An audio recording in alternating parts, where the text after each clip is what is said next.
There's some people have asked the question of, the way forward, and there are people who are asking the question about what is the way forward in Kashmir, you think? It's a difficult question. No, it's not a difficult question. It's not a difficult question. It's actually an easy question. For 9 years,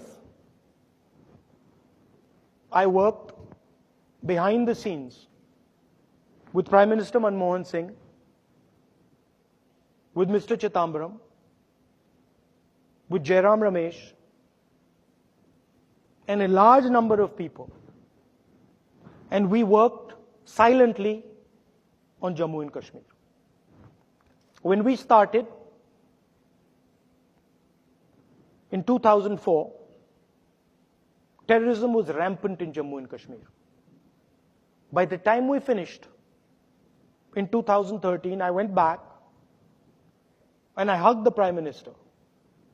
And I told him that, one of your biggest successes is the end of violence in Jammu and Kashmir. In 2013, we had basically broken the back of terrorism in Kashmir. And we hadn't done it by giving big lectures and big stories. We hadn't done it by giving big lectures and stories. We had done it silently. I'll tell you how we did it. We did it by holding Panchayati Raj elections. We did it by linking women to banks, self-help groups. We did it by running a program of getting young Kashmiris, young people from Jammu and Kashmir and Ladakh, employment in other parts of India, bringing corporates to Jammu and Kashmir, having conversations like this with them, and building their confidence. In fact, the bodyguard who I went to Jammu and Kashmir is standing right here. And my way of measuring progress, I had two metrics. One metric was, how many commercial flights are coming into Jammu and Kashmir? Because the more commercial flights, the more tourism, the more people are comfortable, the better we're doing. And the second was, how close these guys stand to me.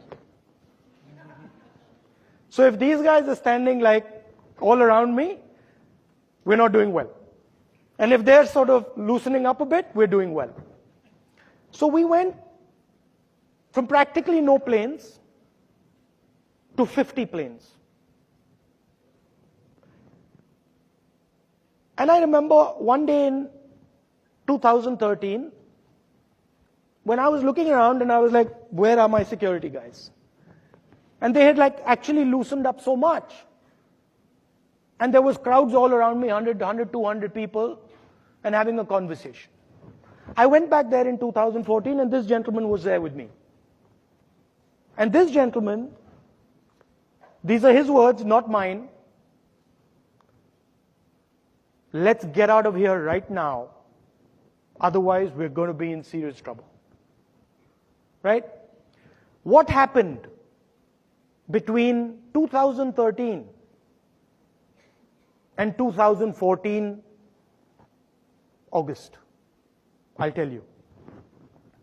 Our strategy was to close the space for terrorists in Kashmir. We basically went in there and said young Kashmiris have two options. They can either be pro-India or they can be against India. Let's close the against India space. Let's find every little space we can find which is not pro-India and shut it down. And it took us 9 years. Panchayati Raj elections, suddenly the Indian government landed up right in the village.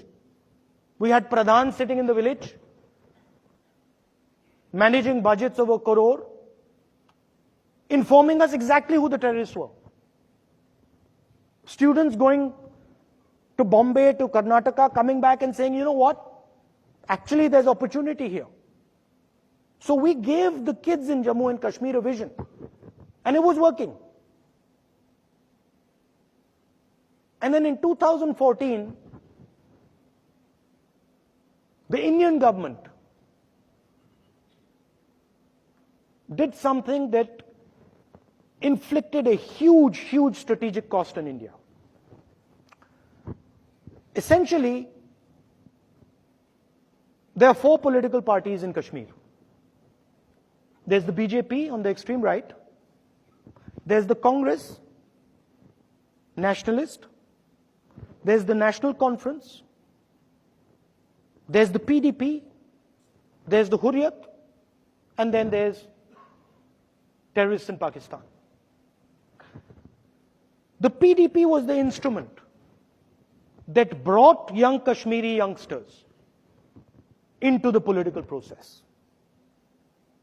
And the day Mr. Narendra Modi made an alliance between the PDP and the BJP, he destroyed the PDP as an instrument that could bring youngsters into the political system. And the day he did that, he massively opened up space for the terrorists in Kashmir, and they came in. And you saw a massive increase in violence.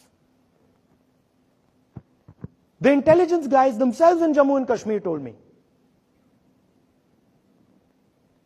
that large numbers of the PDP have suddenly gone towards the militants. When you take these strategic decisions to take a little bit of political advantage, you do tremendous damage to the country. Today, Jammu and Kashmir, the space in Jammu and Kashmir has been opened up, not only for the Pakistanis, for other players in the region. And it is going to impose a massive, massive strategic cost on India.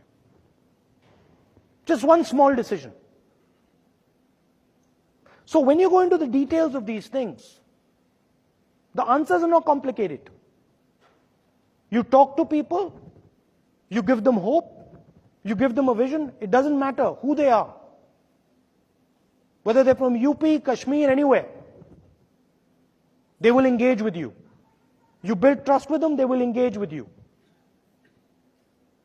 It's not complicated. The reason it doesn't happen, those are complicated.